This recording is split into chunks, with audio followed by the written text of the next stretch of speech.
বিধানসভা অধিবেশন উলবুরি শালমারিও কেবনাই বদলনি এমএলএ রঞ্জিত দেববর্মা বিধানসভা বাসাওই কক নারকথানি সুমুংতি সাকা ত্রিপুরা সড়কনি কাস্টমারি লজ ডিটিএডিসি ও বিল পাস খ্লাই রহরজাক ফিয়াবা আবু তাবুবো হাস্তে হাবাং তাঙ্গै মুংসা याप्रि नाहारिया हनै सुंमायागुलो कक फिरुमु रलाइथानि हाबंगो तंनाय बिजेपि बदलनि एमएलए रामपद जमातिया बाय ত্রিপুরা मथानि বিশিঙ্গ বেলাইনো তুমখলালাই মানুক জাখা এডিসি এলাকার উন্নয়নকে আরো দ্রুত এবং ত্বরান্বিত করতে এডিসি কাউন্সিল অধিবেশনে বিভিন্ন সময় 28টি বিল পাস করে মাননীয় রাজ্যপাল এবং রাজ্য সরকারের অনুমোদনের জন্য পাঠানো হয়েছিল। এমন কিছু গুরুত্বপূর্ণ বিল রয়েছে গত 9-10 বছর বেশি হয়ে গেছে এই বিলগুলি অনুমোদন পায়নি।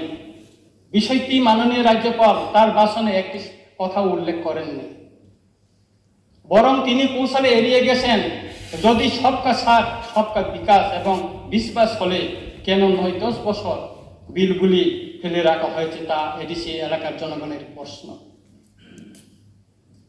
আমার আরো অবাক লাগছে যে বর্তমান জোট সরকারের অনেক জনজাতি মন্ত্রী এমএলএরাও এই বিষয়ে আজ পর্যন্ত একটি শব্দ উচ্চারণ করেননি। তাই মাননীয় রাজ্যপালের ভাষণ না বলে একে এডিসি এলাকার উন্নয়ন বিরোধী রাজ্য সরকারের ভাষণ বলে যুক্তিযুক্ত হবে বলে আমি মনে করি। স্যার, আমি এখানে একটা আপনাকে বলছি, কেননা আমার কাছে একটা আছে, তথ্য আছে। আমাদের ট্রেজারি বেঞ্চে মাননীয় বিধায়ক রামপদ জমাতিয়া উনি একটা প্রশ্ন জমা দিয়েছিলেন, রাজ্যের কতগুলি জনজাতি সম্প্রদায় কাস্টমারি ল দ্বারা সরকারি স্বীকৃতি লাভ করেছে এবং কতগুলি বাকি রয়েছে।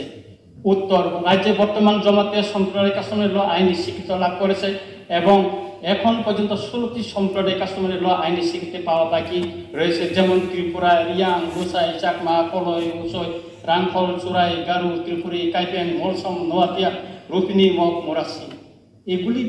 এগুলি বিল স্যার এডিসি অধিবেশনে পাস করে রাজ্য সরকারকে পাঠানো হয়েছিল, এগুলি এখনো অনুমোদন পায়নি। সুতরাং আমাদের বিধায়ক রামপদ বাবু উনি মাঝে মাঝে খুব করেন, এই বিষয়ে আপনি এটা না করে একটু খোঁজখবর নেন। মাননীয় ডেপুটি স্পিকার স্যার, 3 দিকে বাংলাদেশ ঘেরা ত্রিপুরা রাজ্যের সবচেয়ে বড় সমাজ উজ্জ্বল রেখে আবার পাঠিয়ে দেয়। এখান থেকে আবার সংশোধন জনজাতিরা ওকে স্বীকার করে না, তারা পাঠালে করে হচ্ছে। তার জন্য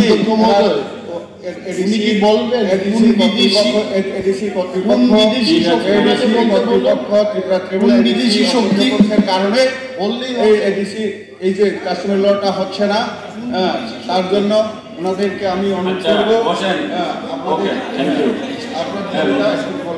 মাননীয়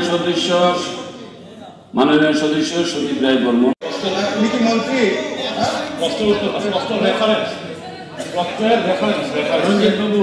রঞ্জিত বাবু রেফারেন্স দিয়েছি, আমি তো রেফারেন্স দিয়েছি।